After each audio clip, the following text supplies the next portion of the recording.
Sveiki žmonės! Atėjo diena, kai ir vėl prasmingai leisime laiką. Šokit ant mūsų minčių arkliuko ir leiskimės į saldžią ieškojimų ir pažinimo kelionę. Šiandien mūsų purenimus pradėsime nuo teiginio, kuris kai kam gali labai patikti. Taigi, mokslas tai tik spėlionės. O kas tada tikra? Tai patirtis, perduodama iš kartos į kartą. O kur ji užrašyta? Tai žino tik išmintingieji. Beklajodami realiame ir mistinėme pasaulyje supratome, kad realus nėra tai, ką mes matome, nes akis mato, ausis girdi tik siauro diapazono bangas. Vadinamas nerealusis yra žymiai realesnis savo gėrio ir blogio išraiškomis.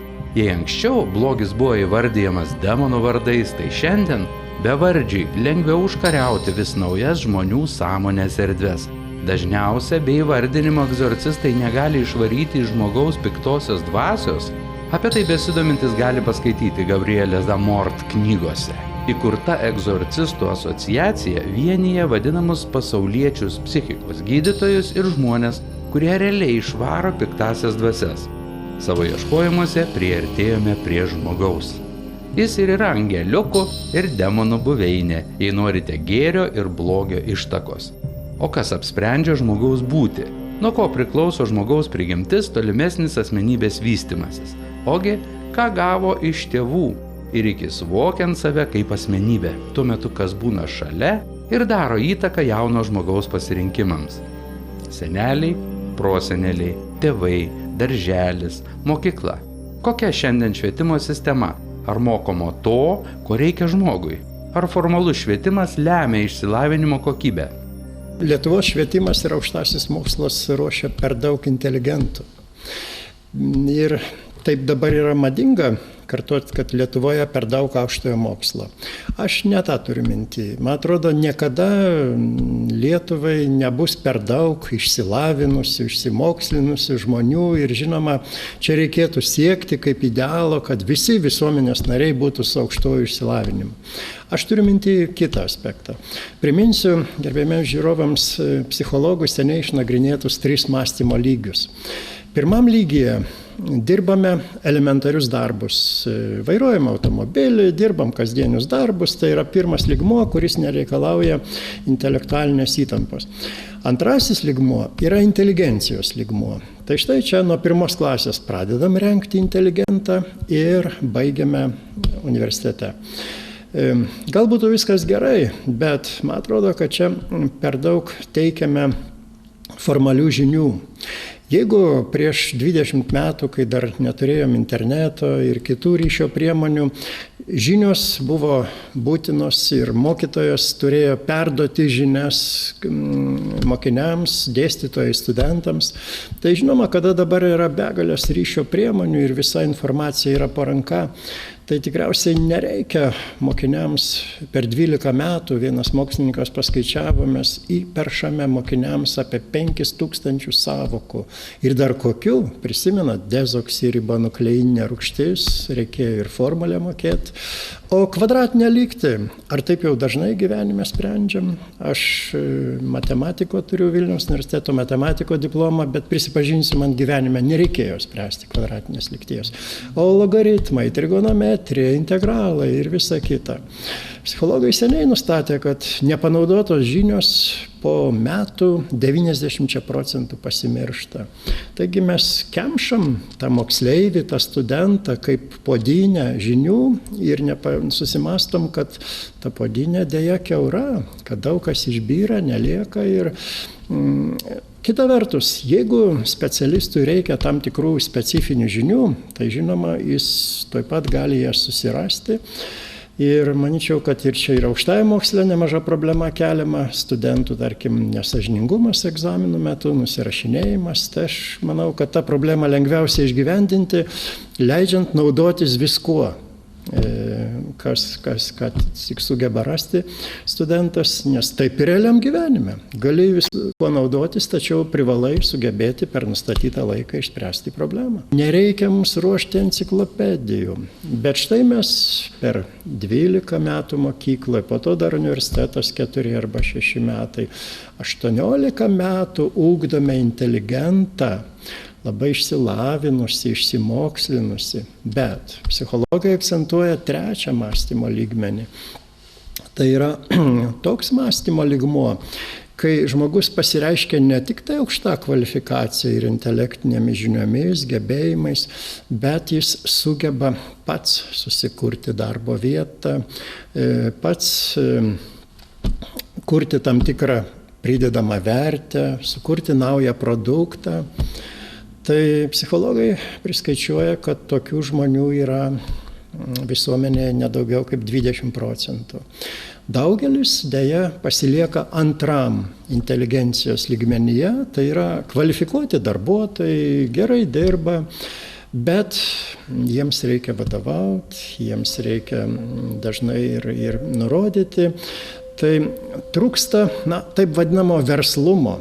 Aš nemėgstu šito žodžio, kadangi į verslą mes turim gana kritišką dėja visuomenėje požiūrį, tai aš verčiu į lietuvių kalbą, tai iš užsienio atėjusi žodį verslumą, tiesiog darbštumu vadinu. Tai va, ko gero trūksta to tokio savarankiško darbštumo jaunimui, kuris sugebėtų pats savo susikurti darbo vietą, pats save aprūpinti, ir mažiau gal kaltinti valstybę, darbdavius ir taip toliau. Tai va, aš ir keliu tą klausimą, kad dėja mes ruošiame tik inteligentą.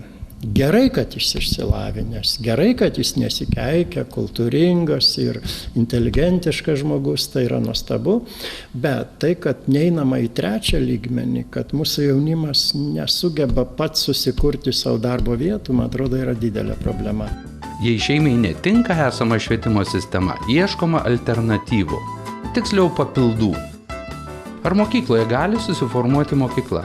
Ar čia iš nežinojimo, nesupratimo, nesugebėjimo įvirto socialinės inžinerijos fabriku, kur tėvai atiduoda savo vaikus mokytojams sukonstruoti jų sielas? Išmintis dažniausiai būna susijusi su keletų tokių dalykų.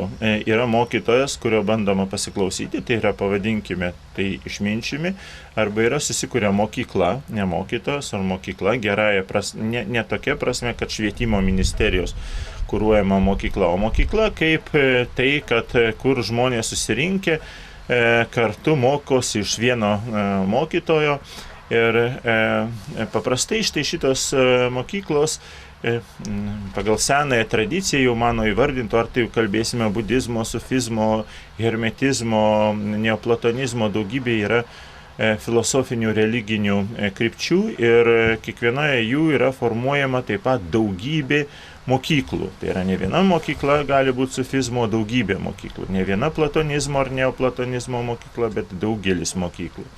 Ir šitos mokyklos tai yra tas kelias, kurį numina ir kurį parodo mokytojas. Ir mokiniai gali sekti šituo keliu arba pasirinkti kitą mokytoją. Ir taip atsiranda daugelis raidos perspektyvų. Šitų perspektyvų nekontroliuoja valstybė, nekontroliuoja įvairios žinybos. Aišku, tokioje vietoje yra daug rizikos, bet kita vertus ir patiriama ir įgaunama unikali patirtis. Jūs rizikuojate, jūs galite būti apgauti, bet kita vertus kitomis aplinkybėmis įgysite kažką tai ypatingą ir labai svarbaus. Išmintis visada buvo matuojama tokių egzistencinių, dieviškų, dangiškų, hierarchinių požiūrių, arba išsilaisvinimo, arba naujos krypties formavimo, arba jį visados giliai susijusi su meniškumu, su tam tikrų skonių, civilizacijos lygių, kalbėjimo niuansais. Labai dažnai tai yra susiję su kalbos ypatumais, kalbos girdėjimu, muzika, poetika, poezija. Matematika taip pat, geometrija, neretai ir daug mokyklų buvo susijusi su štai matematikos, geometrijos gebėjimais.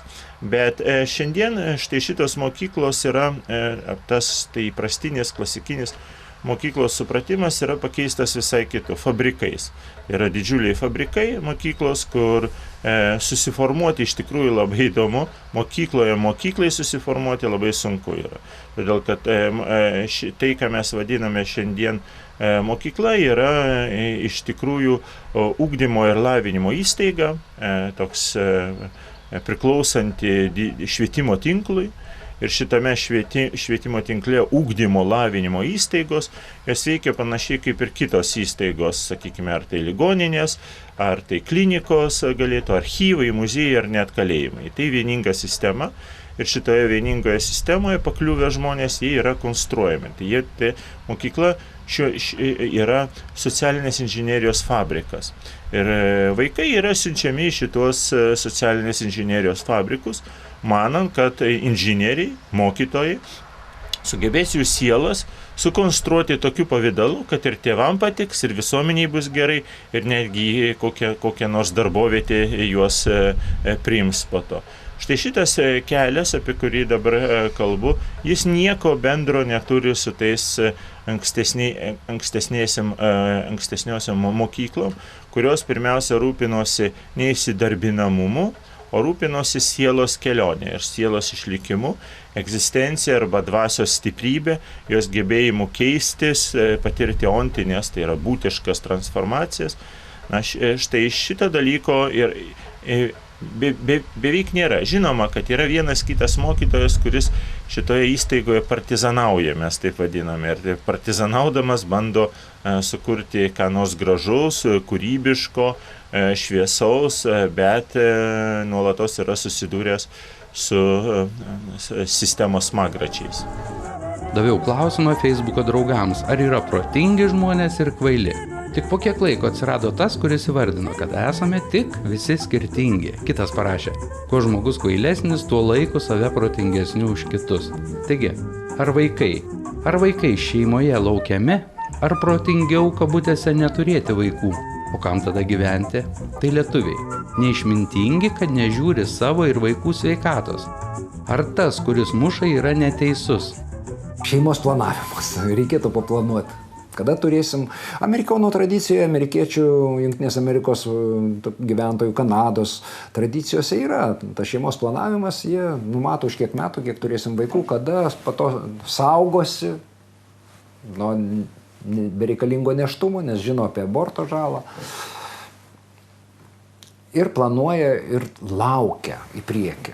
Laukia ir kada nutraukia, sakykime, vaistus, arba apsaugomų kitas priemonės nuo nėštumo ir staiga pajunta, kad nėra to nėštumo. Oi, kaip jie tada laukia, nes jie žino, kad 15% šeimų yra bevaikės šeimos. Vėl stereotipiškai buvo manoma, moteris kalta. Rytuose iki šiol, rytų šalyse, arabų šalyse taip ir manoma iki šiol, kad ir taip pat išsiskiria, po 2 metų neturi vaiko, išsiskiria taip pat, jinai nepilnavertė moteris. O šiaip jau mokslininkai yra nustatę plius minus, žodžiu, tą santykį, kad 60% dėl ginekologinių moters problemų ir 40% dėl vyrų problemų. Na, vyrų problemos yra dažniausiai tai spermos nejudrumas, sperma nepasiekia kiaušialąstės. Tai va, jie susirūpina, ar čia nereikės imti iš kokių bėdžių tenai lietuvių, rusų, ukrainiečių, atvažiuoti vaikelio pasimti kokio. Ir tada laukia. Šiaip reikėtų laukti, labai laukti to vaikelio ir jį a priori į priekį avansų mylėti. Va tada vaisius biolaukais pereina tos visos mintis. Mūsų mintis tai yra neabstraktus dalykas, jis yra labai materialus dalykas. Tos mintis tai laukais pereina vaikelį ir vaikelio arba stiprina emocinę sistemą paskui, arba silpnina. Na ir sakykime, jau gimė tas vaikelis. Čia, aišku, apie nėštumą būtų galima šnekėti dar kelias valandas. Koks tai fantastiškas fenomenas, kaip žmogaus organizmas, kaip moters organizmas tenai prisitaiko prie šito, kaip gyvena su to žmogeliu, kaip vienas kitą jau įtakoja. Fantastiškas dalykas, tačiau laiko stoka ir aš norėčiau daugiau prie mūsų planuotos temos eiti. Lietuvio mentalitete nėra sveikatos saugojimo. Ir kitose nacijose, ką palyginti galėtumėm, pavyzdžiui, žydai, labai racionali nacija, jie tikrai jie turi tą sveikatos saugojimą savo. Dar pradedant nuo Smetonos laikų, tėvai sakydavo, kad Lietuvis geriau rengdavosi už žydą, o žydas visada geriau valgydavo už lietuvį. Tai kas svarbiau? Mes maždaug taip, kaip tas rusas sakė, salomų ieš, fason diržai, ką suvalgyti niekas nemato, o kaip aš apsirengęs, tai jūs matot. Tai vat to ir sveikos gyvensenos, ir sveikatos priežiūra nėra mūsų tradicijos, sveikatos sauga, o aš jau nekalbu visiškai apie psichinę sveikatą. Apie psichinę sveikatą iš vis nekalbu, todėl kad čia jau problemos. Nepaslaptis turbūt, žinot, kad mūsų vaikai labai anksti turi neurologinių sutrikimų, įgyja. Ir kaip aš prisimenu docentę Daulenskienę, be galo gera specialistė, vaikų neuropatologė, sakydavo, kad jau į 1 klasę ateina su išbalansuota centrinė nervų sistema. O ten daugėja. Kažką tai mes, kažkokias klaidas darom matyti ir ugdymo sistemoje, kažkas ir ugdymo sistemoje ne taip. Kažkas ne taip namuose, kažkas ne taip mokykloje. O visos tos lygos tai atspindys to kažką, kad mes kažką ne taip darom. Kodėl, sakykime, mokykloje šiandien vaikas yra nesaugus? Kodėl mes pirmaujame, sakykime, paauglių priekabiavime tarp ES šalių? Berniukai 1 vietoje, mergaitės 3 vietoje, nors galbūt kiti galvoja, kad čia berniukai priekabiauja. Ne, ir mergaitės yra tokios, jos gal 3 nuo galo šalis Lietuva. Kodėl mes tokie? Ar kada nors susimąstėme? Kažką mes netaip atsinešam iš šeimos? Kas pakito, kad taip pablogėjo šitie santykiai? Aš prisimenu, neidealizuoju aš tarybinių laikų, bet aš prisimenu, mes taip pat buvom chuliganais. Žinau, docentas Jodraitis, tam Kalniuko buvo kompanija, reiškia, aš ten arčiau Kuršėnkelio, bet kokie mes buvom chuliganai. Jeigu ten mūsų mergaitės klasės užkabindavo, kas nors nuskriausdavo iš kitos klasės berniukų, tai mes toj nubėgdavom, reiškia, ir susimuždavom. Jiems pamokydavom juos, o tai mes buvom chuliganai. Kaip anksčiau, taip ir dabar, suprantat, visada buvai tu kaltas, tas, kuris, reiškia, kažkam sudavė. Aš dažnai auklėtojams sakau savo, nes aš taip pat dirbu ir kaip praktikas psichologas.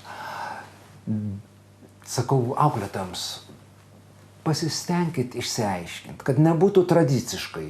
Atlėkė verkdamas vaikas, jis man sudavė. Nu, taip pat ir nubauskim tą, kuris sudavė. Nepatingėkim išsiaiškinti. Čia lygiai tas pats tėvam reikia. Atėjo verkdamas vaikas iš kiemo. Bet reikėtų labai gerai išsiaiškinti. Ypač tėvams ir ypač auklėtojams.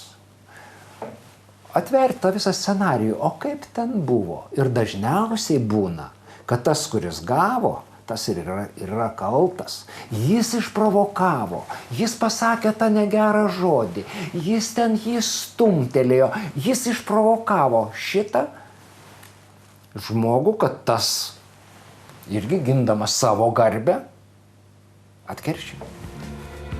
Kam rūpi jūsų ir jūsų vaikų dvasinio pasaulio tobulinimas? Žinoma, patiems tėvams. O jei trūksta laiko, supratimo, padėti kas gali? Alternatyvios organizacijos. Šiandien atsiranda vis daugiau, pavadinkime taip, gyvenimo meno mokyklų, gyvenimo stiliaus mokyklų, atsiranda įvairių religinių bendruomenių. Vienos galbūt jos yra labai pavojingos ir ten pakliuvęs žmogus ir susigadins sveikatą ir psichiką. Kitos labai gelbstinčios ir priešingai išgelbės, ištrauks iš depresijos gniaužtų ir išvaduos nuo alkoholizmo liūno. Vadinasi, tų mokyklų ir mokyklėlių yra labai daug Ir klausimas yra toks, kodėl jos visos atsiranda, kas netenkina žmonių šitame mūsų supančiame pasaulyje. Jų netenkina tai, kas tas vienmatiškumas. Gyvenimas vienmatėje vartotojiškoje visuomenėje ir priklausimas nuo didžiųjų fabrikų, švietimo sistemos industrijos arba ligoninių ir klinikų industrijos, kur, sakykime, tas santykis su žmogumi ganėtinai anoniminis, nesvarbu, kad jūsų vardą, pavardę užrašo, bet niekam ta jūsų pavardė ir vardas nerūpinė jūsų likimas. Tai užrašoma tik tam, kad jeigu bus padarytas koks nusikaltimas, galima būtų teisiniu būdu išspręsti klausimus, o ne tam, kad padėti jūsų sielai arba jūsų dvasiai, jūsų jumis susipažįstama. Ir todėl, matydami štai šitą egzistencinę tuštybę, pavadinkime, daugelių šių institucijų, žmonės, tie, kurie randa pakankamai tam laiko, jėgų, valios, bando sukurti ar atrasti kitas galimybės. Ir panašios tendencijos ypatingai ryškios yra Jungtinėse valstijose, kur tokių, sakykime, mokyklų, alternatyvų įvairiausių dvasios kelionės yra labai daug. Ir štai šitos alternatyvos pastebėta ir tos dvasios mokyklos unikalūs projektai žmogaus raidos, jos suteikia labai daug naujų galimybių poetams, rašytojams, dailininkams. Tai taip pat įkvėpia programuotojus, tai įkvėpia socialinius darbuotojus kurti naujas ar sąlygoti naujas aplinkas. Taip atsiranda nauji savanorystės arba bendravimo tipai ir rūšys, savitarpio pagalbos sprendimai, formuojasi kitokia architektūra, kitokia urbanistika aplink šitos žmonės. Ir tai yra didžiausia jėga, kuri gali atsispirti, pavyzdžiui, globalizacijai, arba gali atsispirti vienodų prekių platinimui, gali atsispirti bankininkystei, engiančiai daugelį žmonių, dėl to, kad taip pat yra labai anoniminiai santykiai. Nebent tik tai vardai žinomi tik dėl kontrolės ir jūsų kredito istorijos. Tai štai šitas alternatyvų pasaulis jis yra įdomus. Bet tam, kad tą alternatyvų pasaulį, kurį kartais tik iš dalies galima būtų sieti su nevyriausybinėmis organizacijomis, nes daugelis naujų mokyklų nenori girdėti nei žodžio vyriausybinis ar nevyriausybinis, nei žodžio organizacija. Ir ta nevyriausybinė organizacija jiems dažniausiai yra visai nepriimtinas vardas. Bet kadangi tie dalykai formuojasi, tai atitinkamai iškyla ir, pavadinčiau, socialinis politinis poreikis arba viešasis kultūrinis poreikis tuos dalykus stebėti, apie juos kalbėtis, bandyti aptarti, kurie mums dalykai galėtų būti artimesni ir kurie gali paklaidinti, kas, sakykime, sustiprins jūsų šeimą, sveikatą, arba kas padės jums rasti didesnį kvėpimą ir priešingai, kas uždarys jūs, pavadinkime taip, tokie hermetiškai uždaroje sektoje, ir kur galite patirti traumas.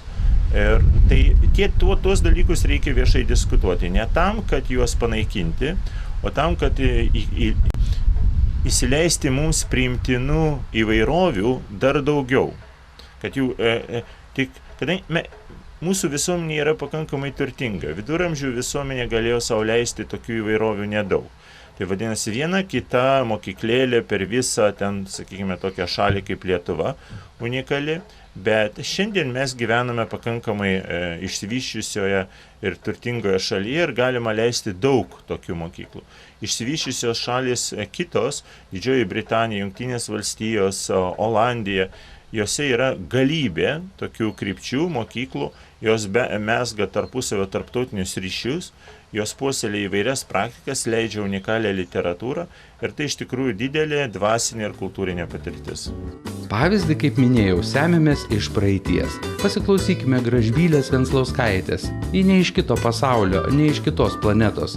Ji iš praeities, kada tėvai rūpinosi savo vaikais, o jų šeimos atveju ir ne tik savais. Gerai, kad praeitis yra dabartis ir galime prieš 100 metų gimusią Gražbylę šiandien paklausyti ir išleisti į ringą kautis prieš bet kokio lygio blogį. Ji nugalės, nes jos rankose ir širdyje gėris ir išmintis. O Vidūnas, tai taip, tas pats. Vidūnas. Mano vardas, tai buvo kūrinys Vidūno. Galbūt ir mama kiek prisidėjo, jin savo vaikus perkrikštydavo iš tikrųjų. Bet žinoma, sugalvoja tai Vidūnas. Ir ten iš tikrųjų, neturėdama dar teisėto to vardo, aš įstojau į gimnaziją be jokio popierių. Ant garbės žodžio. Paskui, praėjo kiek laiką, rašom, kad reikia, kaip nors mano reikalus sutvarkyti. Su raščiuku. Antrą kartą su raščiuku. Trečią kartą atvažiavo pats direktorius, norėjo pakalbėti su Vidūnu, su tėvu. Tai tėvas sakė, aš nenoriu dėl to, kad aš pakliuvau tėvo vaikui. Vyresnė sesuo yra mamos, o aš tėvui. Kadangi nebuvo civilinės metrikacijos, jis nenorėjo, kad būčiau bažnyčių krikštyta. Vidūnas sako, aš liuteronas, aš būsiu krikšta tėvas, ir tada nėra jokių abejonių, kad čia neužkovoja. Taip, tiesiog. Ir nuo to pasidarė šiokį tokį giminystę.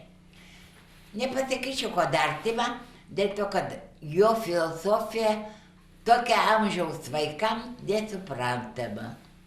Nesuprantama. Vegetarizmas, žinoma, tas suprantamas, o ta filosofija nesuprantama. O jis norėtų, kad būtų suprantama. Kažkaip lygusigaudavo. Gal ir vaikai nepakankamai buvo mes išprūsę. Sunku pasakyti. Bet žinoma, giminystė šiek tiek tęsėsi, gal kokį 10, gal 15 metų. Paskui taip, kol mama vaidina jo veikalus, jis visuomet atvažiuodavo, dalyvaudavo repeticijose, savo pastabas, bet labai kuklias, taip pat atsargiai, pasakydavo, žmogus labai atsargus, labai švelnus, labai dėmesingas kiekvienam. Ir taip, kad vienu žodžiu, užaugau aš skautų organizacijų. Skautų buvau labai uoliai. Ir iki šios dienos su jais palaikau, žinoma, ne tokius artimus ryšius, bet palaikau ryšius, įskaitau, kad jie man labai artimi tiesiog kaip giminaičiai. Jakševičių čia namai buvo, Jakševičių ūkis buvo, viską Jakševičių. Jonas Jakševičius, mamos tėvas, padovanojo sklypą Janonio gimnazijai. Taip atrodo, ir dabar man atrodo, kad čia gal neypatingas. Bet matyt, tuo laiku ypatingas buvo dalykas, nes atėjo raštas iš generalgubernatoriaus, kad все потомки по фамилии Якшевич обучаются бесплатно. И čia вот įdomus dalykas mamos. Randa ant laiptų mergytė maža, naujagimė, gal 3, gal 4 dienų. Jakševičiūtė Aldona. Dėl to. Po 12 metais rand berniuką. Aš 12 gimus ir jis tik biškį anksčiau. Aš gegužės mėnesį, o jis vasarį. Jakševičius Algirdas. Žodžiu, to naudodamasi. Toks jis jau buvo, reiškia, to laiko jis net tam rašte yra išrašytas. Bet yra ir kitas įdomus dalykas. Čia galbūt ne mano proga, bet proga, kadangi viskas jau keliame, taip. Švento Jurgio bažnyčia. Jin pastatyta kaip kariuomenės cerkvė. Kaip tėvas apsivedė su mama, jis sako, kažkaip to laikotarpiu kukliai labai gyvena. Sako, jūs turėjot gauti daug už tą sklypą. Nes, sako, jie paėmė sklypą be manęs. Ir tėvas bilinėjusi su kariuomenė, dasibilinėja Maskvoj tik tai, ir prie to duodama kariuomenė 3 mėnesiai laiko. Arba jie tur pristatyti pažymėjimą apie tą kokį dokumentą, kad ar dovanoja, ar parduoda, arba nugriauti cerkvę per 3 mėnesius. Ir tada atėjo į namus Kauno gubernatorius, pirmasis pavaduotojas, su 2 adjutantais, pulkininkais. Ir tėvas įteikė jam dokumentą ir sako, tu padarok земли. Tai jis nustebęs sako, о боже, tai какое дело так затянули, столько шуму, столько скандалов, и тут подарок. Так почему этот подарок не дали? Искал правды и счастлив, что нашел. Žodžiai devalvavo, todėl sunku susikalbėti. Tiesa ar mėsa, juokaujam. Aš tai norėčiau gyventi praeityje su Gražbyle, bet šiandien aš atsakau už tai, kas vyks ateityje.